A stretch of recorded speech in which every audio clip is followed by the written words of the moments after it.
I know कि पिछला lecture थोड़ा सा लेंदी था, बट आपको मोटो तो हमारा पता ही है ना कि हमको 100% क्लैरिटी चाहिए, भले ही थोड़ा सा ज़्यादा टाइम लग जाए। तो एवरीवन, स्वागत है आपका नए टॉपिक में जो है जियोमॉर्फोलॉजी। ओवरऑल देखा जाए इस सीरीज में फोर्थ लेक्चर है और जियोमॉर्फोलॉजी का पार्ट 1 है। तो आगे बढ़ते हैं। ये रहा कुछ डिटेल मेरे बारे में, आपको मालूम ही है। अगर नहीं मालूम तो पॉज करके आराम से पढ़ लेना। जस्ट लास्ट पॉइंट पे फोकस कीजिए कि in case you need personal counselling you can fill out the form given in channel description. Even आपके भाई, बंधु, सखा, मित्र, किसी को भी अगर जरूरत हो, वो कोई दिक्कत, कोई परेशानी, प्रॉब्लम फेस कर रहे हैं लाइफ में, तो you can connect with me while filling the form given in channel description. अब ये रहा इंपॉर्टेंट इंस्ट्रक्शन, आपको मालूम ही है। अगर नहीं मालूम है तो चलो शॉर्टकट में जल्दी से बता देता हूँ। कॉपी कलम लेकर बैठना है, छोटे छोटे टास्क मिलेंगे लेकिन उसको आपको फॉलो करना है थ्रू आउट दी सीरीज। अब कॉपी कलम लेकर बैठोगे तो उसमें क्या करना है, 3 कॉलम बनाना है। पहले कॉलम में सीरियल नंबर लिखना है, दूसरे कॉलम में ऑप्शन लिखना है, तीसरे में अप्रोच। जैसे मैं क्वेश्चन दिखाता हूँ, अब जैसे यहाँ पे बोला मैंने मार्क करो 1 to 19, तो सीरियल नंबर वाले में 1 to 19 मार्क करना है। मान लो ये मार्क कर दिया।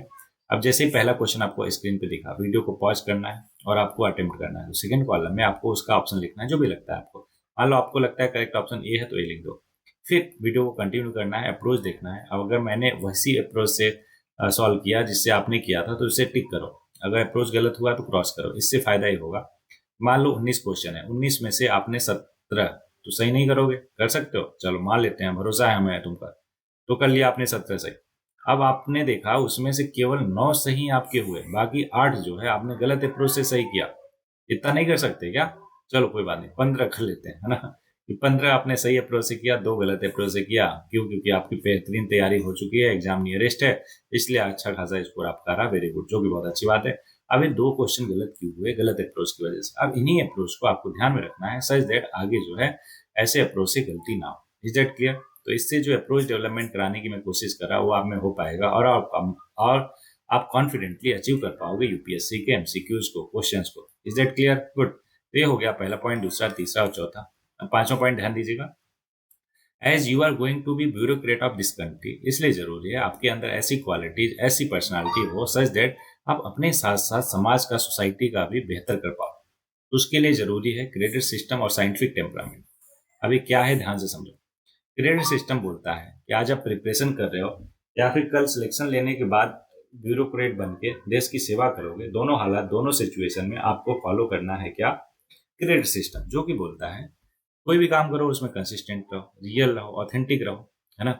डिसिप्लिन मैनर में रहो, अटेंटिव रहो, पूरी तरीके से अटेंटिव रहो, ट्रांसपेरेंसी शो करो। ये कहता है क्रेडिट सिस्टम। और साइंटिफिक टेम्परामेंट बोलता है कि अगर कोई भी दिक्कत, परेशानी आ रही है किसी भी काम में, चाहे आप पढ़ाई कर रहे हो, चाहे डिस्कशन कर रहे हो, चाहे कोई लेक्चर सुन रहे हो, तो वहां पे क्वेश्चन करो उसको, अगर नहीं समझ आया तो। ठीक है, क्वेश्चन से जो इन्फॉर्मेशन मिला क्वेश्चन करने से, उसको टेस्ट करो। कैसे? एक्सपेरिमेंट करके, ऑब्जर्व करके। फिर जो इन्फॉर्मेशन मिला उसको एनालाइज करो कि आपके काम की चीज क्या है। काम की चीज निकाल के बाकी चीजों को हटाओ साइड में। अब काम की चीजों को अगर हो सके तो कम्युनिकेट करो अपनों के साथ सच दैट आपके साथ साथ उनका भी बेनिफिट, फायदा हो पाए।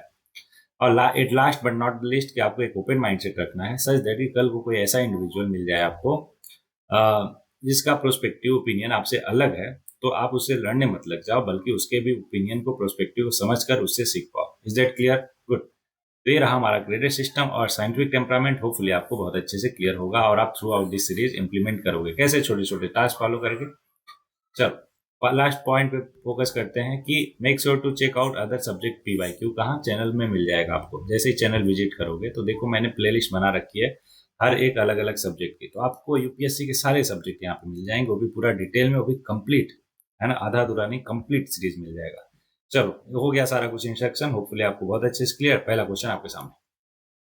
अच्छा, यहाँ पे टू द पॉइंट होने की ज्यादा कोशिश करूंगा मैं। हाँ, कॉन्सेप्चुअल क्लैरिटी ऑब्वियस है, उससे कोई भी समझौता नहीं होगा। वो तो जितना एक्सप्लेन करना है मैं करूंगा अच्छे से, लेकिन टू द पॉइंट रहूंगा सच देट। जो पिछला लेक्चर इतना लेंदी हुआ ये ना हो, सच देट आपको भी थोड़ा सहूलियत हो कि सर एग्जाम नजदीक है, जल्दी जल्दी करवाइए। बिल्कुल ध्यान रखूंगा।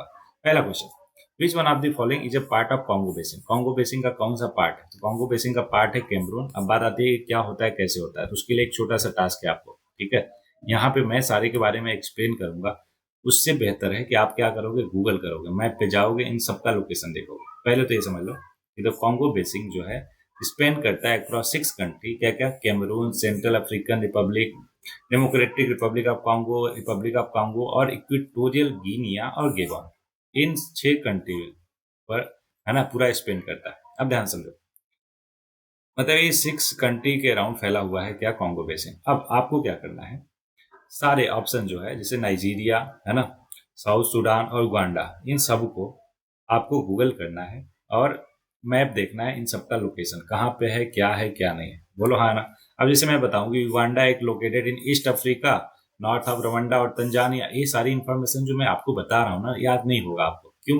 क्योंकि ये सारी की सारी चीजें अगर आप फोटोजेनिक वे में करते हो, कैसे मैप देखकर उसको विजिट करके, तो ज्यादा टाइम तक आपके दिमाग में स्टक रहता है और वही काम आपको चाहिए। तो वो उससे इंटरेस्टिंग भी बनेगा, मजा भी आएगा और इन्फॉर्मेशन भी अच्छे से आपके दिमाग में टिकेगी। Is that clear? तो आपको क्या करना है, इस ऑप्शन में कॉन्गो बेसिन को सर्च करना है, उसके साथ साथ ये सारी सारी जो कंट्रीज है साउथ अफ्रीका, साउथ कॉन्टिनेंट की, उसको विजिट करना है वन बाई वन। कर लोगे? वेरी गुड, ये छोटा टास्क है आपके लिए। नेक्स्ट क्वेश्चन पे आते हैं। Era with reference to earth. हाँ, मैं भी करके दिखा सकता हूँ, लेकिन उसमें फिर बहुत ज्यादा टाइम लग जाएगा, जैसे पिछला लेक्चर हुआ, इसलिए मैं ऐसा नहीं कर रहा। ओके, नेक्स्ट क्वेश्चन आपके सामने। With reference to the earth atmosphere which one of the following statement is correct, है ना। अर्थ के एटमॉस्फेयर के रिगार्डिंग कौन सा स्टेटमेंट करेक्ट है? ध्यान रहे, करेक्ट पूछा है। पहला, the total amount of insolation receive at the equator is रफली about 10 times of the received at the pole. देखो, एक कोई रैंडम नंबर दे दिया। हाँ, ये तो आप ऑब्वियस है, सही है कि इक्वेटर पे ज्यादा इंसुलेशन, इंसुलेशन का मतलब कि जो लाइट आ रही है ना, जो हीट आ रही है अर्थ, सन से अर्थ पे, उसको इंसुलेशन बोलते हैं। तो ये तो सही बात है कि इक्वेटर पे ज्यादा होगा, पोल्स पे कम होगा, लेकिन एग्जैक्टली 10 टाइम्स ये गलत है ना। ज्यादा है, इतना जानते रहो, 10 टाइम्स नहीं है। अगला, इंफ्रारेड रेज कॉन्स्टिट्यूट रफली 2/3 ऑफ इंसुलेशन, बिल्कुल गलत। देखो, सन से जो हमारे पास रेडिएशन आता है ना, तो वो क्या है, इलेक्ट्रोमैग्नेटिक स्पेक्ट्रम है, उसमें बहुत सारी चीजें आ जाती है, जैसे रेडियो वेव, माइक्रोवेव, है ना, अल्ट्रावायलेट, इंफ्रारेड, विजिबल लाइट, समझ रहे हो क्या, बहुत सारी होती है। ऐसा नहीं है कि उसमें 2/3 जो है इंफ्रारेड ही रहता है, तो गलत हो गया। तीसरा, infrared waves are largely absorb by the water vapour that is concentrated in the lower atmosphere, बिल्कुल सही बात है। एक्चुअली देखा जाए बिल्कुल करेक्ट स्टेटमेंट है, ऑप्शन सी। चौथा, infrared wave are the part of the visible spectrum, नहीं, दोनों अलग अलग है ना, पार्ट नहीं है उसका। इंफ्रारेड वेव और विजिबल स्पेक्ट्रम, ये सब के सब इलेक्ट्रोमैग्नेटिक वेव स्पेक्ट्रम का पार्ट है, तो इसलिए गलत हुआ। इंफ्रारेड वेव जो है वो पार्ट नहीं है विजिबल स्पेक्ट्रम का। Is that clear? अब इन सब का अलग अलग फ्रिक्वेंसी है, वेवलेंथ है, होपफुली आपको याद होगा। नहीं याद होगा, डोंट वरी, आगे करवाऊंगा किसी न किसी क्वेश्चन। तो वही सारी चीजें हैं जो मैंने एक्सप्लेन किया, इसलिए आगे बढ़ जाएंगे। अगर आप चाहो तो एक बार पढ़ सकते हैं। अच्छा, ये देखो, विजुअल स्पेक्ट्रम जो है वो रेंज करता है 400 से 700 नैनोमीटर। नैनो का मतलब समझते हो ना, 10⁻⁹ मीटर। बोलो एकदम क्लियर? गुड। ओके, तो बताइए, आपको आगे बढ़ते हैं। नेक्स्ट क्वेश्चन बोल रहा है कि दो स्टेटमेंट है, करेक्ट बताना है। पहला, in a seismograph P wave are recorded earlier than S wave, बिल्कुल सही। क्यों? क्योंकि देखो, पी वेव मतलब प्राइमरी वेव है ना, या फिर प्रेशर वेव भी बोलते हैं, उनकी स्पीड जो है, क्या speed, velocity of primary wave is much greater than secondary wave. और ये क्या है, लॉन्गिट्यूडनल वेव है, इनकी स्पीड भी बहुत ज्यादा होती है। सॉलिड, लिक्विड, गैस, तीनों मीडियम में फ्लो कर सकते हैं, है ना, जा सकते हैं। पी वेव जो है, इंडिविजुअल पार्टिकल वाइब्रेट करते हैं to and fro in the direction of wave progression, जहां पे एस वेव में particle vibrate up and down and right angle to the direction of wave. अभी क्या बोला, ध्यान से समझो। स्टेटमेंट बिल्कुल सही है, पहला सही है, दूसरा सही, ऑप्शन सी हो जाएगा। लेकिन ये बोला क्या, समझो ध्यान से। पहला स्टेटमेंट तो आपको बहुत अच्छे से क्लियर हो गया। पी वेव क्या, क्यों पहुंचते हैं जल्दी? क्योंकि उनकी स्पीड ज्यादा होती है और सॉलिड, लिक्विड, गैस तीनों में ट्रेवल कर सकते हैं, बल्कि जबकि एस वेव नहीं कर सकती। ठीक है। अब ये जो दूसरा स्टेटमेंट है, इसको ध्यान से समझो क्या बोल रहा है। तो देखो, वेव जो है दो टाइप की होती है। कितने टाइप की? दो टाइप की। लॉन्गिट्यूडनल, एक ट्रांसवर्सल। लॉन्गिट्यूडनल का मतलब ये हुआ कि वेव के जो पार्टिकल है मीडियम के ना, टू एंड फ्रो मूव करते हैं। मतलब कि अगर वेव जा रही इधर, तो जो पार्टिकल है इसके मीडियम के, वो क्या करते हैं, टू एंड फ्रो, मतलब फॉरवर्ड बैकवर्ड, फिर फॉरवर्ड फिर बैकवर्ड, फिर फॉरवर्ड फिर बैकवर्ड, इस तरीके से चलता है। अच्छा, एग्जाम्पल देना है? चलो एक काम करता हूँ मैं। बहुत सारी है ना, साइकिल ले लो, साइकिल ले लिया, चलो एक काम करो, आप मूवी देखने गए हो, कोई भी अपनी फेवरेट मूवी ले लो, मूवी देखने गए हो, ऐसे करके लंबी लाइन लगी हुई है, बहुत सारे लोग खड़े हुए। तो अब क्या करोगे, अब मान लो कि एक लोग अगर इधर से धक्का दे अगले वाले को, तो क्या होगा, अगला वाला अपना मोमेंटम ट्रांसफर करेगा अगले वाले को, फिर अगला अगले वाले को। बोलो हाँ ना। तो यहाँ पे देख रहे हो क्या क्या हो रहा है, एक वेव चल रही है, क्या हो रहा है, फॉरवर्ड ही चल रही है ना, ऊपर नीचे तो कोई नहीं जा रहा। तो इसलिए क्या हुआ, ये फॉरवर्ड मोशन हो रहा। तो ये एक एग्जाम्पल हो गया लॉन्गिट्यूडनल मोशन का, जिसमें कभी क्या होगा कि जो पार्टिकल है बहुत पास पास आ जाएंगे, बहुत पास पास आ गए अगर पार्टिकल, तो उसको हम क्या बोलेंगे, कॉम्प्रेशन बोलेंगे। और दूसरा कि अगर पार्टिकल दूर दूर है मीडियम के, तो रेयर फ्लेक्शन होगा। तो लॉन्गिट्यूडनल वेव में जो पार्टिकल है मीडियम के, वो बहुत पास पास जब होते हैं कंप्रेशन हुआ, दूर दूर होते हैं रेयर फ्रैक्शन हुआ।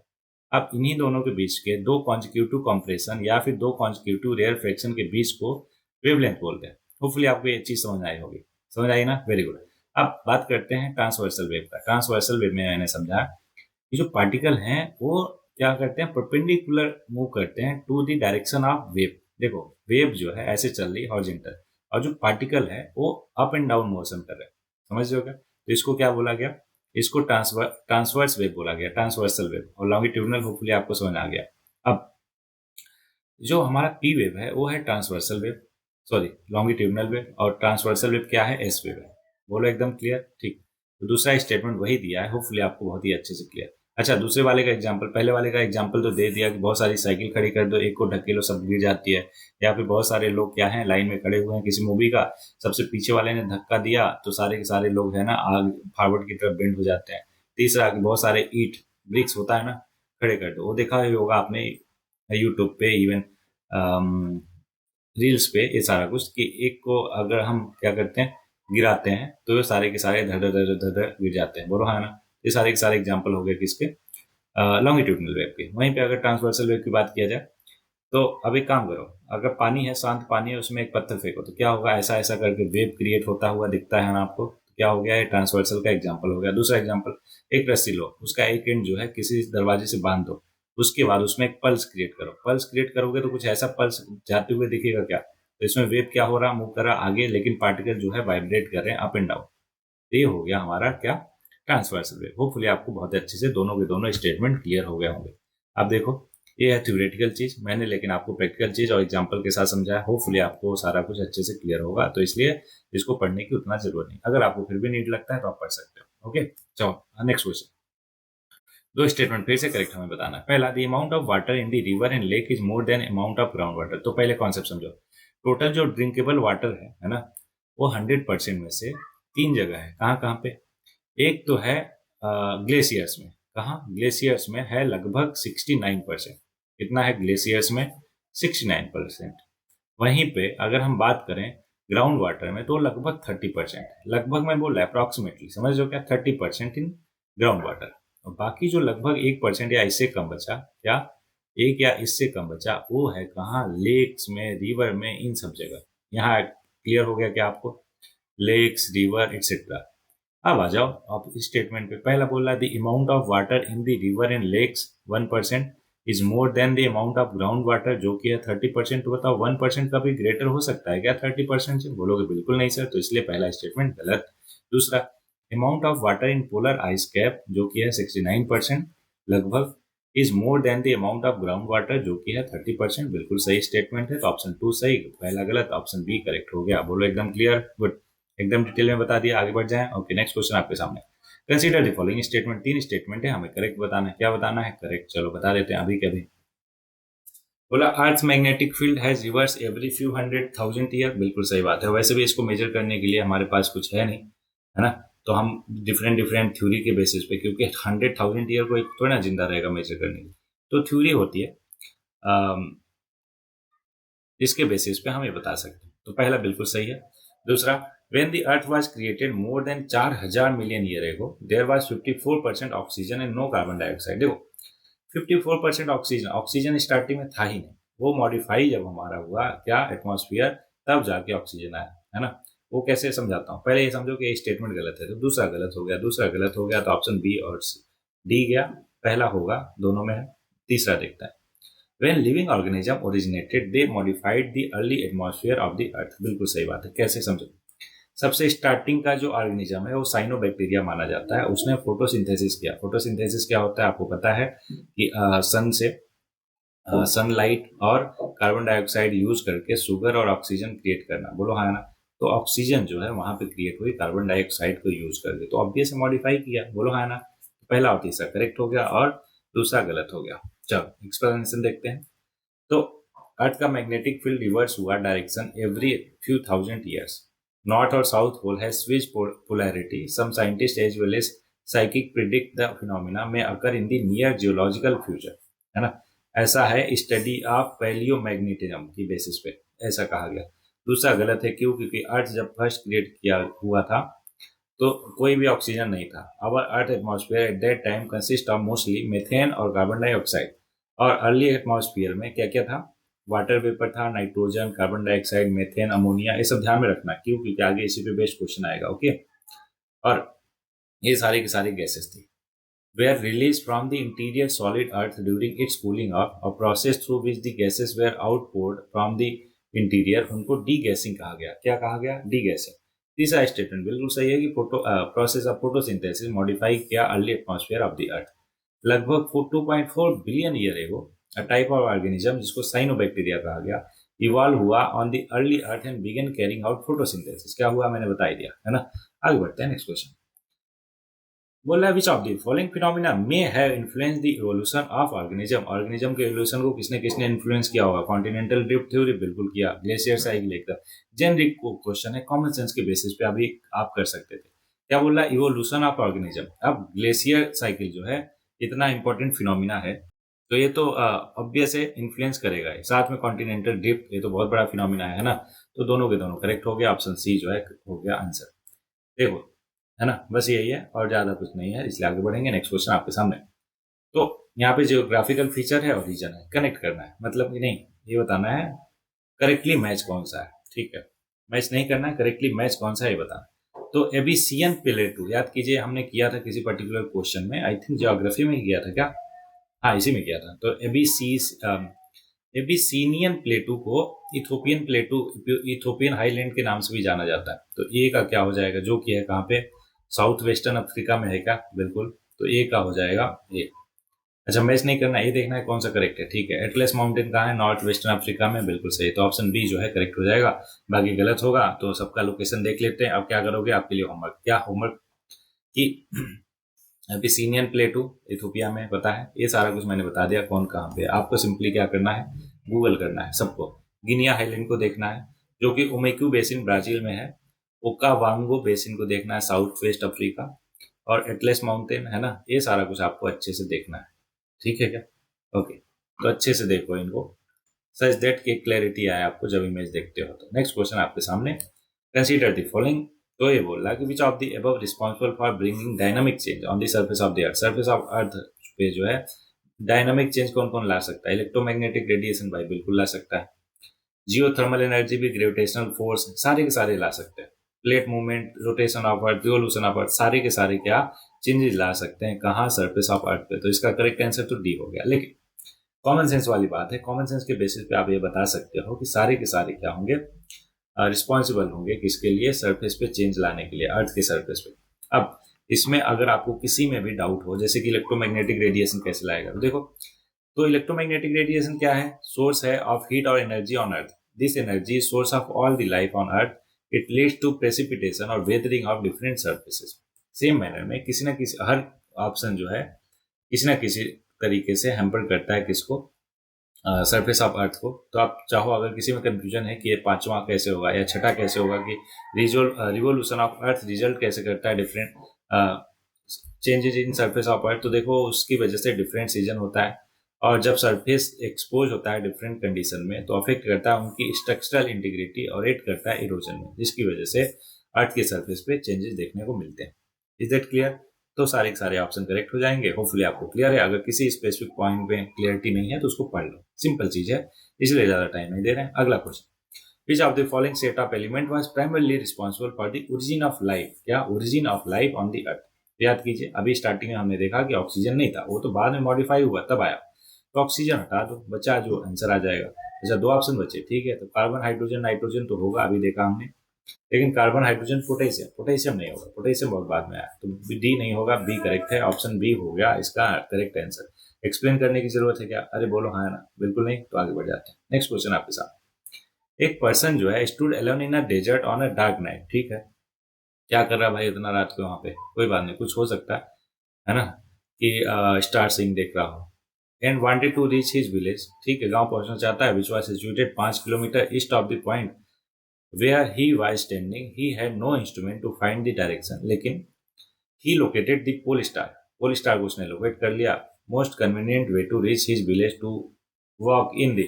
अब ध्यान से समझो, एक इंसान है, ठीक है, तो ऐसा स्टार वगैरह देखने के लिए या फिर कुछ करने के लिए, हमें नहीं पता, गया होगा कहाँ पे, डेजर्ट में, जो कि उसके गांव से 5 किलोमीटर दूर है। अब वहां पर जाके रास्ता भूल गया कि कहाँ पे जाना है, नहीं पता उसको, लेकिन वो 5 किलोमीटर ईस्ट, कहाँ पे, 5 किलोमीटर ईस्ट जाना है उसको, लेकिन उसके पास कोई इंस्ट्रूमेंट तो है नहीं जिसके बेसिस पे वो जान ले कि ईस्ट वेस्ट किधर है। तो उसने क्या किया, पोल स्टार को आइडेंटिफाई किया। क्या, पोल स्टार। अब ध्यान से समझो, पोल स्टार कहाँ पे होता है, इसको नॉर्दर्न स्टार भी बोलता है, नॉर्थ स्टार होता है, बोलो है ना। अब यहाँ पे है तो ये क्या हो गया, नॉर्थ हो गया, नीचे क्या होगा, साउथ इधर हो जाएगा, ईस्ट इधर हो जाएगा, वेस्ट। अब उसको 5 किलोमीटर ईस्ट जाना है। अब बताओ, उसको पता चल गया डायरेक्शन ना कि ईस्ट जो है इधर होगा, तो वो किधर मूव करेगा, इधर राइट साइड में, राइट साइड में मूव करेगा। अब राइट साइड में मूव करेगा तो यहाँ पे राइट देख कर ऑप्शन डी टिक मत कर देना। क्यों? क्योंकि ऑप्शन ध्यान से पढ़ो, keeping the pole star to his left या हिज राइट। तो लेफ्ट पोल स्टार को कहाँ पे, अगर इधर बढ़ोगे, राइट साइड में बढ़ोगे, तो पोल स्टार तुम्हारे किधर हो जाएगा भाई, लेफ्ट में हो जाएगा ना। तो इसलिए करेक्ट आंसर इसका सी है। अरे भाई क्या करो, यहाँ पे खड़े हो जाओ, कहाँ पे, इस पोल पे, ओरिजिन ओ पे। अब यहाँ से ईस्ट साइड में मूव करना स्टार्ट करो, इधर राइट साइड में। तो आपके किस साइड में पोल स्टार होगा, कहोगे लेफ्ट साइड में होगा, तो इसलिए इसका करेक्ट आंसर सी होगा। बोलो एकदम अच्छे से क्लियर हुआ क्या? गुड। तो ये एक्सप्लेनेशन है, इसलिए आगे बढ़ते हैं। नेक्स्ट क्वेश्चन आपके सामने, through which one of the following groups of countries does the equator pass. Equator किस कंट्री से पास करता है? तो आपको पता है टोटल 13 कंट्री से पास करता है, जिसमें 3 जो है वो है साउथ अमेरिका में। 3 कौन कौन सा, इक्वाडोर, कोलंबिया और ब्राजील। वहीं पे 10 है किसमें, साउथ अफ्रीका कॉन्टिनेंट में, है ना। और 3 है कहाँ पे, 3 है एशिया कॉन्टिनेंट में। कौन कौन सा, मालदीव, इंडोनेशिया और किरिबाती। आपको क्या करना है, ये देखो, मालदीव, इंडोनेशिया और किरिबाती, ये तो याद हो जाएगा। कोलंबिया, इक्वाडोर और ब्राजील, 3 3 6 याद हो गया। 6 प्लस, और इसमें कितने हैं, इसमें है 7। अभी हम मैंने 10 बोल दिया होगा तो सॉरी उसके लिए। देखो 7 है टोटल, किसमें, साउथ अफ्रीका कंटिनेंट में। कौन कौन सा, Kenya, Somalia, Uganda, democratic Republic of Congo, इस तरीके से 7। 2 3 बार क्या करोगे, अपनी कॉपी में लिखोगे, लिखोगे, हाँ बोलोगे नहीं, लिखोगे। क्यों? क्योंकि ये जरूरी है, इंपॉर्टेंट है। ओके, चलो आगे बढ़ते हैं। ये हो गए टोटल 13 के 13 कंट्री। नेक्स्ट क्वेश्चन है, in the structure of the planet earth below the mantle, है ना, मेंटल कोर, मेंटल, ये सारा कुछ होपफुली आपको मालूम होगा। Core is mainly made up of which of the following. Core जो है किसका बना होता है, याद कीजिए, आपने पढ़ा होगा नीफे। नीफे क्या होता है, निकिल और आयरन। फे, फे का मतलब, एफी मतलब फेरस, मतलब आयरन। तो किसका बना हुआ है, आयरन का। तो करेक्ट ऑप्शन सी हो जाएगा। देखो ध्यान से कि core is almost entirely of metal, specifically किसका, आयरन का और निकल का, इसलिए इसको निफे भी बोलते हैं। Core of earth is a very hot way. अच्छा चलो मैं ये समझा देता हूँ, ये पढ़ोगे इससे बढ़िया है, ये समझ लो डायग्राम से अच्छे से। देखिए ये पूरा का पूरा हो गया अर्थ। यहाँ पे आपको पता है कि ऊपर एक सरफेस हो गया, फिर उसके नीचे क्या मिलता है, मेंटल, फिर आउटर कोर, फिर इनर कोर। अब आउटर कोर और इनर कोर के बारे में ध्यान से समझो। इनर कोर जो है ना, नहीं पहले आउटर कोर की बात करो। तो inner layer of the core is solid, solid है। The outer layer of the core is liquid. ऐसा क्यों, ध्यान से समझो। अभी अर्थ हो गई, है ना, ये हो गया क्या, सरफेस, ठीक है। उसके नीचे जाओगे तो क्या मिलेगा, मेंटल। उसके बाद क्या, आउटर, फिर उसके बाद इनर। बोलो यहाँ तक क्लियर है क्या?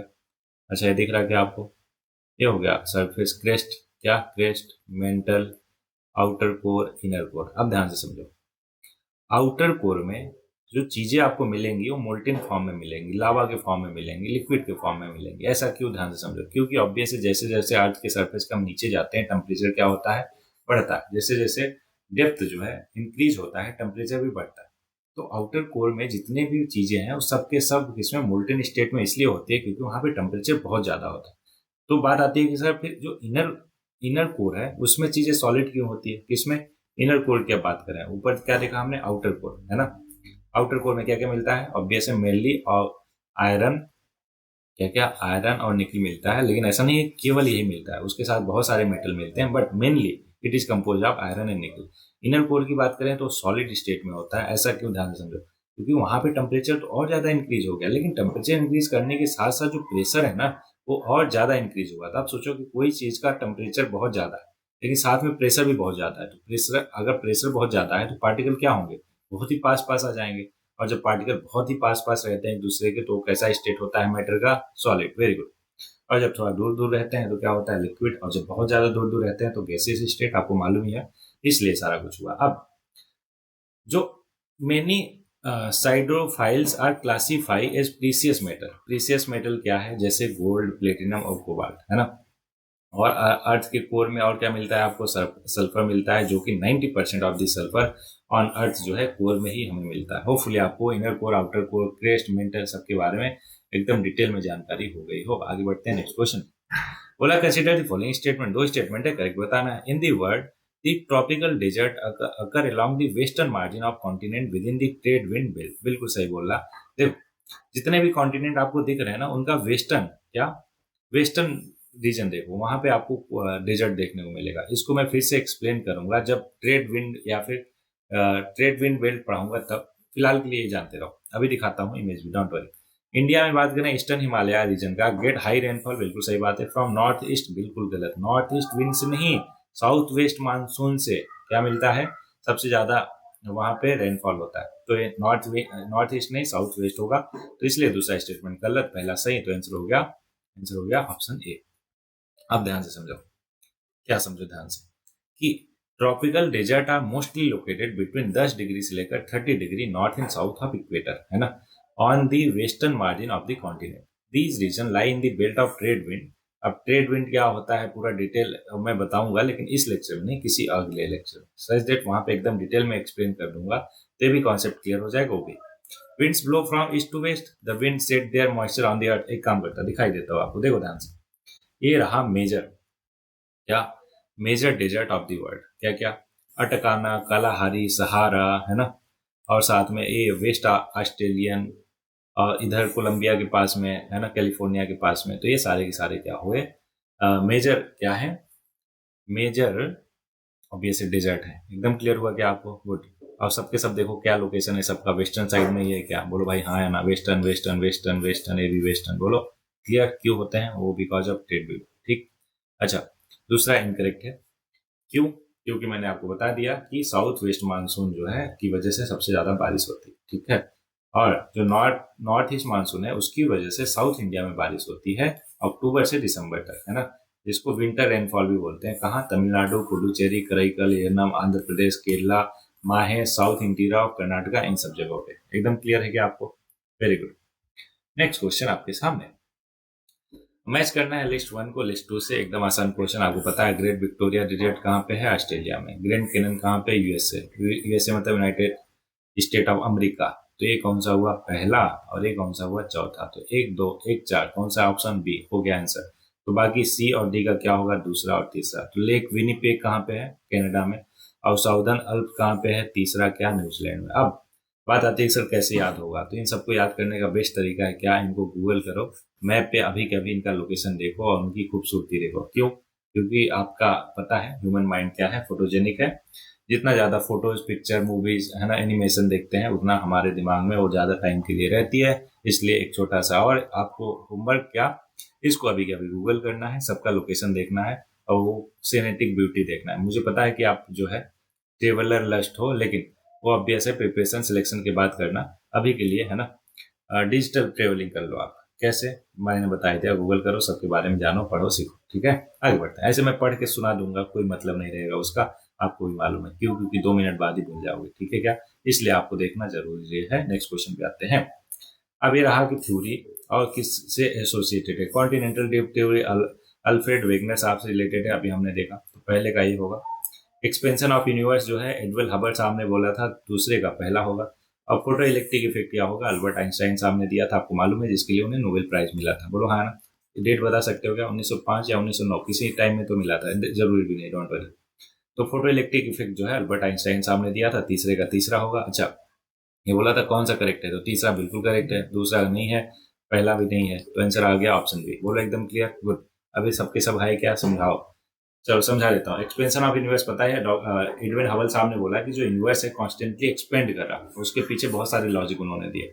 कॉन्टिनेंटल ड्रिफ्ट थ्योरी का आपको मालूम है कि पहले वेगनर साहब ने गया, वेगनर साहब से पहले भी कोई और थे, उन्होंने कहा, नाम याद नहीं आ रहा मुझे, उन्होंने कहा कि जो कॉन्टिनेंट है वो ड्रिफ्ट हुए हैं, ठीक है, मतलब कि पहले पूरा का पूरा जो कॉन्टिनेंट है एक ही कॉन्टिनेंट का पार्ट था, सारे के सारे आज के कॉन्टिनेंट, धीरे धीरे क्या हुआ, वो एक दूसरे से ब्रेक होते गए, है ना, और अलग अलग कॉन्टिनेंट बन गए। इसको कॉन्टिनेंटल ड्रिफ्ट थ्योरी बोलते हैं, जिसको और रिफाइन किया कि इन्होंने अल्फ्रेड वेगनर ने। बोलो एकदम क्लियर, ओके। और फोटो एक्सपेंशन ऑफ यूनिवर्स मैंने बता ही दिया। फोटो इलेक्ट्रिक इफेक्ट क्या होता है, ध्यान से समझो। कोई मेटल लिया, कोई मेटल पे जब लाइट इंसिडेंट करती है तो वहां से इलेक्ट्रॉन, जिसको फोटो इलेक्ट्रॉन बोल देते हैं। ऐसा क्यों? क्योंकि लाइट में फोटोन होता है। फोटोन होपफुली आपको पता है। अच्छा, ज्यादा हो रहा, कोई बात नहीं, आगे बढ़ सकते हो। लेकिन बाकी अगर आप फिजिक्स के स्टूडेंट हो तो समझो ध्यान से। तो क्या होता है कि इस मेटल पे जब फोटोन पड़ता है तो फोटो इलेक्ट्रॉन निकलता है। अरे उतना भी डिफिकल्ट नहीं, सब कर सकते हो, चिंता मत करो। बोल दिया कि फिजिक्स वाले कर सकते हैं तो अपने आप को दुखी मत करो, सब कर सकते हैं। आपके अंदर भी वो जो जुनून जज्बा है। तो फोटोन पड़ा किस पे? मेटल पे। तो मेटल में क्या रहता है? इलेक्ट्रॉन रहता है। इलेक्ट्रॉन को एनर्जी मिली तो इलेक्ट्रॉन बोलेगा कि अब अपन यहाँ पे नहीं टिकेंगे, अब अपन निकलेंगे इससे आगे। तो जो मेटल का सरफेस है उससे उसने जब फोटोन को एब्जॉर्ब किया तो इलेक्ट्रॉन की एनर्जी जो है बढ़ गई और वो कहलाया फोटो इलेक्ट्रॉन। अब वो वहां से इजेक्ट होकर दूसरे छोर पे चला जाएगा जहां पे एक और प्लेट लगी रहती है। तो ये पूरा का पूरा सर्किट कंप्लीट हो जाता है। क्या हो जाता है? सर्किट कंप्लीट हो जाता है। अब सर्किट कंप्लीट हो जाता है, इसी को तो बोलते हैं कि फ्लो ऑफ इलेक्ट्रिसिटी। क्या होता है? फ्लो ऑफ इलेक्ट्रॉन को ही फ्लो ऑफ इलेक्ट्रिसिटी बोलते हैं। तो इलेक्ट्रिसिटी फ्लो होने लगती है। बोलो क्लियर सी बात है क्या? तो इसी को क्या बोला गया? Photo electric current. क्या बोला गया? Photo electric current. और इस इफेक्ट को बोला गया फोटो इलेक्ट्रिक इफेक्ट, जिसने जो कि अल्बर्ट आइंस्टाइन साहब ने दिया था। ऑप्शन तीसरा करेक्ट हो जाएगा, बाकी पहला दूसरा नहीं होगा। होपफुली आपको मैंने डिटेल में समझा दिया, इसलिए आगे बढ़ जाते हैं।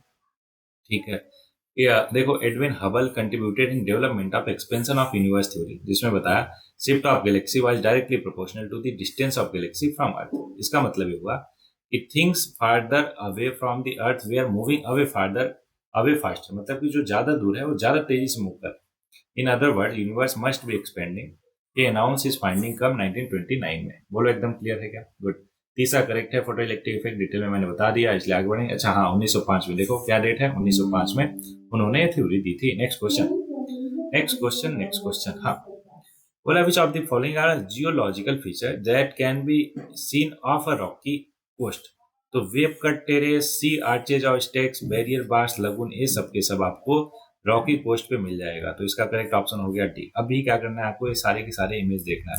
जैसे सी आर्चेज एंड स्टेक्स, मैं ये दिखा देता हूँ आपको गूगल करके। Sea arches and stacks, sea arches and stacks, ये देखो। क्योंकि देखो, जितना ज्यादा आप इमेज देखोगे ना उतना ज्यादा मजेदार रहेगा आपकी प्रिपरेशन, मजा आएगा, है ना, इंटरेस्टिंग भी रहेगा। ये देखो, ये सारे के सारे क्या है? स्टेक कोस्टेस। देखो कितना इंटरेस्टिंग और कितना खूबसूरत है। होपफुली आपने विजिट भी किया होगा। नहीं किया होगा डोंट वरी, क्यों? क्योंकि सिलेक्शन के बाद तो विजिट करोगे ही एक एक चीज, मुझे मालूम है क्यों। क्योंकि आप हमारे स्टूडेंट हो और हम क्या है? ट्रेवल फ्रीक है। बोलो हाँ ना? गुड। चलो इतना दिखा दिया, आगे बढ़ जाते हैं। सबके बारे में मालूम है आपको, इमेज देखोगे ज्यादा बेहतर है पढ़ने से, है कि नहीं? ओके, तो ये बैरियर क्या होते हैं, एक बार इमेज देख लोगे तो सारा कुछ क्लियर हो जाएगा। नेक्स्ट क्वेश्चन आपके सामने, which one of the following cities nearest to the equator. फिर से वही बात, क्या आ गया? Location based. तो आपको क्या करना है? सबको गूगल करना है, मैप पे सबका लोकेशन देखना है। वैसे करेक्ट आंसर इसका सिंगापुर है। मैं कितना भी थ्योरी बता लूँ, ये है इसका, है ना, लेटीट्यूड लॉन्गिट्यूड, उसका कोई मतलब नहीं होगा बिना इमेज देखे। इसलिए क्या करना है आपको? जस्ट सारे के सारे मैप पे सबका लोकेशन देखना है कि इक्वेटर से कौन सा पास है, कौन सा दूर है। ये प्रोवाइड करने की मैंने कोशिश की, होपफुली आपको दिख रहा होगा, लेकिन मुझे नहीं लगता। इससे अच्छा है 2 मिनट लगेगा, जस्ट गूगल करो अभी के अभी, ठीक है। और ये बिल्कुल नहीं करना है ना कि सबके सब आप कोऑर्डिनेट रटने बैठो, कोई जरूरत नहीं। इमेज देखो। Next question, which one of the following state is nearest to the international date line. फिर से वही बात, आपको क्या करना है? जस्ट गूगल करना है, हर एक को देखना है। मलक्का स्टेट कहाँ है, बियरिंग स्टेट कहाँ है, strait of Florida, strait of Gibraltar. ये तो इसका करेक्ट आंसर है, बियरिंग स्टेट है। ये देखो मैंने क्या किया है, कोशिश किया है सबका इमेज प्रोवाइड करने का। तो बियरिंग स्टेट कहाँ पे है? बिटवीन पैसिफिक और अटलांटिक ओशियन। पढ़ने का कोई मतलब नहीं, मैंने बताया ना कि इस टाइप के कॉन्सेप्ट को आपको देखना है। जितना ज्यादा आप देखोगे उनका इमेज, उनका लोकेशन गूगल पे, मैप पे, उतना बेहतरीन वे में आपको क्लियर होगा। देखो अब मैं बता दूं कि यहाँ पे है ना, दिख रहा है। तो दिख कर आपके दिमाग में क्या है? एक मैप क्रिएट होगा जो कि आपका मैप होगा, ऑब्वियस है, जो बेहतर होगा आपके याद करने के हिसाब से। देखो मलक्का स्टेट, जिसको मलक्का डिलेमा भी बोला जाता है चाइना के लिए, है ना। Okay, state of Florida, Florida ये देखो कहाँ पे है? Strait of Florida. बोलो हाँ ना। अब स्टेट ऑफ गिब्राल्टार इधर ही होगा, ये है देखो, ठीक है क्या? ओके, तो ये चारों के चारों हो गए। क्या करना है आपको? बढ़िया इमेज देखना है। मैंने प्रोवाइड तो किया है, कोशिश तो है मेरी, इसके लिए आप अप्रिशिएट करो। लेकिन आप अपने हिसाब से भी क्या करोगे? गूगल करके मैप पे चारों को एकदम अच्छे से देखोगे, क्या लोकेशन है, किस किस कंट्री के बीच में है, सारा कुछ। Is that clear? गुड। तो एवरीवन, 35 मिनट लगभग होने वाले हैं, तो पिछले वाले से पहले हो गया। होपफुली आपको क्लियर होगा हर एक चीज बढ़िया से, कहीं पे कोई भी दिक्कत, कोई परेशानी नहीं होगी। तो जैसा कि लास्ट में 2 लाइन रहती है आपके लिए है कि दुआ करो कि सलामत रहे मेरी हिम्मत, यह एक चिराग कई आंधियों पर भारी। अच्छा, इसी से रिगार्डिंग मुझे अटल बिहारी वाजपेयी साहब की एक पोयम याद आ रही, जिसका नाम था क्या था, हाँ, मौत से ठन गई। तो हिम्मत की दाद देने वाली वो कविता है, क्या है, मौत से ठन गई। अगर आपको थोड़ा इंटरेस्ट है कविता शेरो शायरी में तो रुको, अदरवाइज अगर नहीं है तो आप जाओ अगले लेक्चर पे जाओ, उसको कंप्लीट करो, ठीक है। अगर आपको लगता है कि हाँ शेरो शायरी आप सुनना चाहते हो, एक छोटी सी पोयम है मौत से लड़ ठन गई अटल बिहारी वाजपेयी की, तो मैं सुनाने जा रहा। अगर आपको इंटरेस्ट नहीं है तो क्या करो, आप अगले लेक्चर पे जाओ। इंटरेस्ट है तो रुको, सुनो। मौत से ठन गई, मौत से ठन गई, भाई अटल बिहारी वाजपेयी साहब, बेहतरीन कविता। ओके,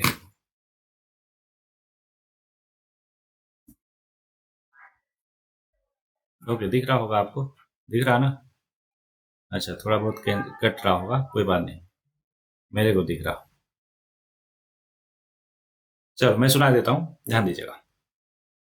ओके, एक काम करता और इसको स्मॉल कर लेता, 1 मिनट बस दीजिएगा।